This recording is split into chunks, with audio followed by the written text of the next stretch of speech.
anyway, John Kavanaugh, my good friend, again, shares the duty of appropriations chair. I'm in the Senate, he's in the House. So we obviously have jobs and don't make a lot of friends. But I want to tell you, John is a warrior. He's a former law enforcement like I am. Maybe that's why they put us there. We're used to being shot at. Some of us have been missed, some of us have been hit. But John, thank you for everything. Thank you, Russell. And I'm going to make my comments real brief because I've been told that the bus back to LA leaves in a few minutes. And the last thing we want are for those counter-demonstrators to stay in Arizona. It's been an honor to work with Russell in support of SB 1070. I've often been described as Russell Pearce's understudy, and I consider that an honor. Russell is the leader of anti-illegal immigration, not just in Arizona, but as we've heard tonight, nationwide. He started a fire, and it's growing bigger and bigger and bigger. And SB 1070 is a start. We lost the first round in the 1070, but only because we got punched below the belt.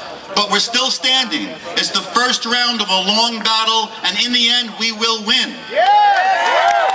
But there are other ways to win also. We have to take back Washington. We're going to be doing that this November with the congressional candidates you saw here. And in 4 years, we're going to take back the presidency and get somebody in there who knows how to enforce the law. Maybe Russell Pearce. And I'm going to go now because my good friend who I endorse, David Schweikert, is up next. And I want to give him all the time he needs to advocate for his strong anti-illegal immigration position. Thank you, Russell. I want to tell you very simple, and then I'm going to end because I know you've been here a long time. But I want to tell you from the bottom of my heart how much I appreciate and love you guys. I love this republic. Thank you, Russell! I'm grateful for the founding principles. I'm grateful for those that have sacrificed. I'm grateful for our veterans.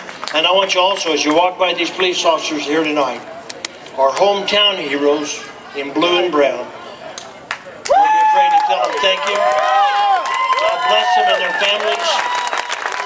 We have a raging battle in America. A raging battle of epic proportion. Either we take back our country or we lose it to our enemies for our failure to do our duty and secure our borders and enforce our laws. I get tired of hearing about how you're going to send them all home. You're going to round them up. Folks, enforce the law. Today they come, they have a job from the profits over patriotism crowd, those who care about the bottom line more than care about America.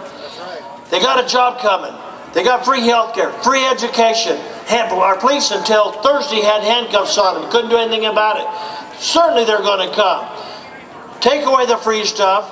No free health care, no free education. Take the handcuffs off. And again, I love handcuffs. I've been a law enforcement all my life, but they ought to be in the right people.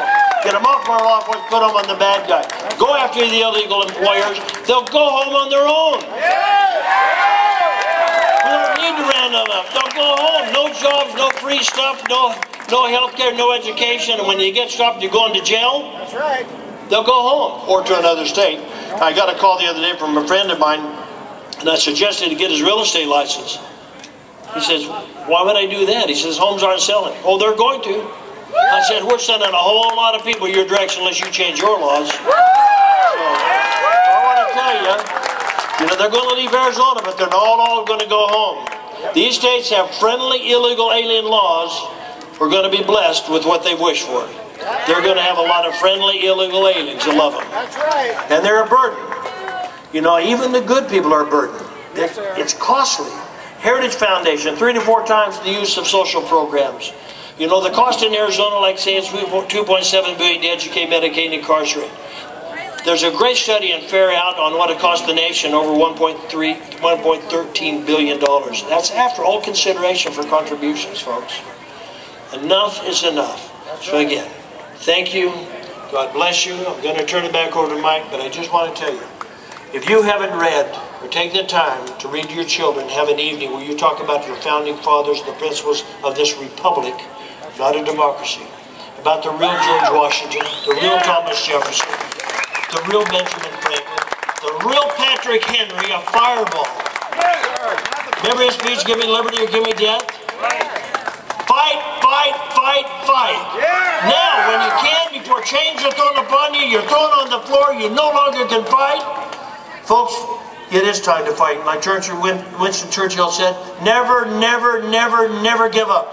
We have an epic battle, and if we don't win it soon, we won't be able to win it. We're losing this country a little at a time.